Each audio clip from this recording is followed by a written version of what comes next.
Shalom, perkenalkan nama saya Yosua Tony Triantono dengan NIM 200200210141113 kelas B dengan mata kuliah Hukum Acara Mahkamah Konstitusi. Saya akan membahas tentang hukum acara Mahkamah Konstitusi.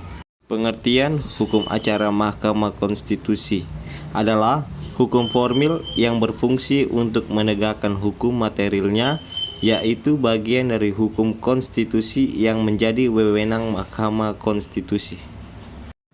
Fungsi Mahkamah Konstitusi yang pertama, menangani perkara tertentu di bidang ketatanegaraan sebagai pelaksana kekuasaan pengadilan dalam sistem konstitusi, sebagai penafsir konstitusi. Undang-undang yang mengikat Mahkamah Konstitusi, Pasal 24C ayat 2 Undang-Undang Dasar 1945.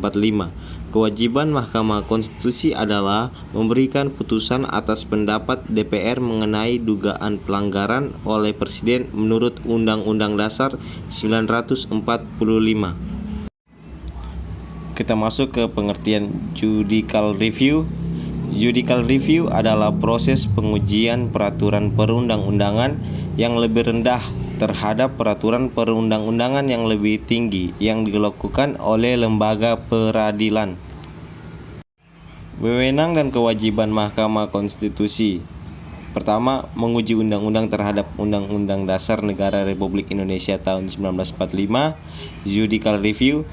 Kedua, memutus sengketa kewenangan lembaga negara yang kewenangannya diberikan oleh Undang-Undang Dasar Negara Republik Indonesia tahun 1945. 3. Memutus pembubaran partai politik. 4. Perselisihan tentang hasil pemilihan umum. 5. Memberi putusan atas pendapat DPR terhadap pelanggaran presiden. Memberi putusan atas pendapat DPR terhadap pelanggaran presiden dan wakil presiden. Cara penyelesaian sengketa Mahkamah Konstitusi. Mahkamah Sengketa berwenang mengadili pada tingkat pertama dan terakhir yang putusannya bersifat final untuk menguji undang-undang terhadap Undang-Undang Dasar 1945, memutus sengketa kewenangan lembaga negara yang kewenangannya diberikan oleh Undang-Undang Dasar, memutus pembubaran parpol dan memutus perselisihan tentang hasil pemilu. Sekian dan terima kasih. Wah.